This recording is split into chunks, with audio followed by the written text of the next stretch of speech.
a more somber note, we'll start this with. Ralph Baer passed away over the weekend. And I'm very proud this time of the video game community of actually coming out in droves and lots of good articles praising the man's life and his accomplishments for helping to start. Well, he invented the console game industry and really then video games in the U.S. for the most part. You can go back to MIT and the mainframe, computer games of the '60s, but that would have never really done much unless someone like Ralph Baer put it in everyone's living room on TV. And Ralph Baer is not a guy that, when you talk about video game history, he doesn't come up a lot as much as he really should. Right. Talking about the Nolan Bushnell, he's talking about the Miyamotos. You don't talk about Ralph Baer, unfortunately, a lot. He's a guy that had a very long and great life. He escaped Nazi Germany as part of it. He was Jewish. He was Jewish. He left 3 months before they really started clamping down on the Jews and sending them away to the camps, like literally 3 months before he got out. His family, thankfully, he served in the U.S. military, did a lot of good stuff for there, and then the '60s comes, and he just had a lot of cool ideas. I mean, not just for video games. He had the idea of ordering stuff through your telephone in the '60s, stuff like that. Right. Having like a modem hooked up to a TV basically before people were really even thinking about these things. Besides the Magnavox Odyssey, which he contributed to via the Brown Box. So, yeah, he's a guy that, hell, he started a multi-billion-dollar year industry and really didn't get much for it, for all that work. I know Bushnell basically stole the Pong idea from him and then helped start Atari from that. And I think he did get money out of that via Magnavox going after that through their patents. So he did get something off that. But he's not a guy that you really heard a lot about after, the 70s. I think for a lot of people, especially early on in the internet, a lot of people looked at Bushnell as kind of the father of it, and information about Baer and the appreciation of Baer became more widespread as people wrote more articles on him in the 2000s and things like that, and he talked a bit more. He was 92 when he passed away.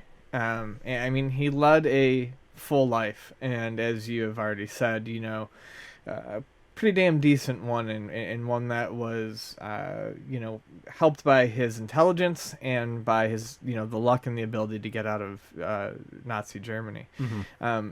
I think one of the, I don't want to sound maybe cold, but I think one of the interesting things about Ralph Baer and him passing away is when you look at popular media, I guess I would call it, popular pastimes, video games, books, movies, music, those sorts of things. None of us alive really remember, the passing of the person who invented movies, or the person who invented the printing press, or the person who, recorded music. And here we have, kind of a very quiet, unassuming guy, and he's passed away. And when you really think about, it's interesting because the time span's been so short, really, for video. It makes you realize how short video games have actually been an actual form of entertainment, that we are actually alive to see the passing of basically the founder of the home video game console market. Yeah, it's less than 50 years. And this, unless something else that comes out we're not aware of, this is the last entertainment medium that's been created.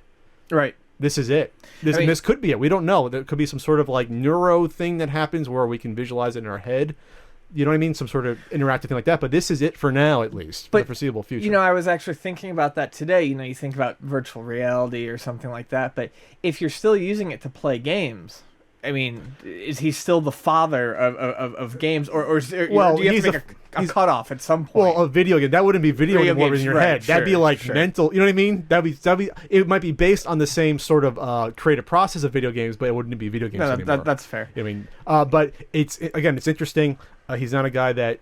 Until I was very happy to see all the articles on every major gaming site do something at least on him. So he's not been forgotten, and he's a guy again that he wasn't a billionaire. He was living in New Hampshire, modest, probably fairly modest means by probably his own volition.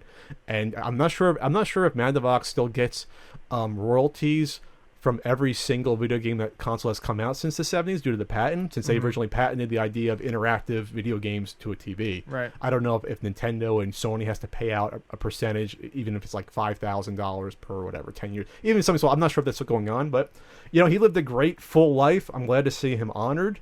And yeah, what else can you say? He served his country. He helped. There's a reason we're doing the podcast, you know, partially. You have a video games, you work in a video game store partially because of Ralph Baer. Right. And Yeah, I mean, my entire job owes itself to him. and he seemed like a cool guy. Like, he honestly did. Like, he seemed very laid back. If you go on YouTube, friendly. if you go on YouTube, you can see like this sort of like half-hour demonstration of all the technology was coming up with his head. Besides the brown box which he had and was demonstrating, but besides having like a modem hooked up to like a TV to order stuff, which is insane to think about in the '60s that he wanted to at least thought about doing that. He just seemed like a cool, laid-back, kind of a jokey guy that, you know, he probably never envisioned. I think he even said that I just sort of kickstarted this thing, and it went in a direction I never thought it would go, and that's how it all starts. And he wasn't like someone like Thomas Edison who was cutthroat and wanted to kill the competition. You know, he wasn't like that, where that's why you remember Edison, because he was ruthless. This was a guy that wanted everyone to, you know, to have a chance to do what he created, not keep them out.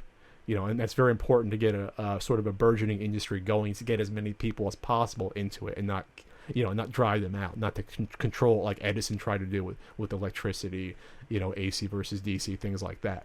He always looked happy too. I don't know. I noticed that today when just looking at some articles of him. Like, and that's the nice thing. Like you said, you know, all the websites did something. It was nice to, after months and months of drama, to see kind of everyone on the same page with something. But you know, the pictures that they used for, I mean, I'm sure they were nice shots, but he always just seemed to have like a half smile on. You know, he always seemed happy. And there's something they said, they do studies that usually the happier you are, the longer you live.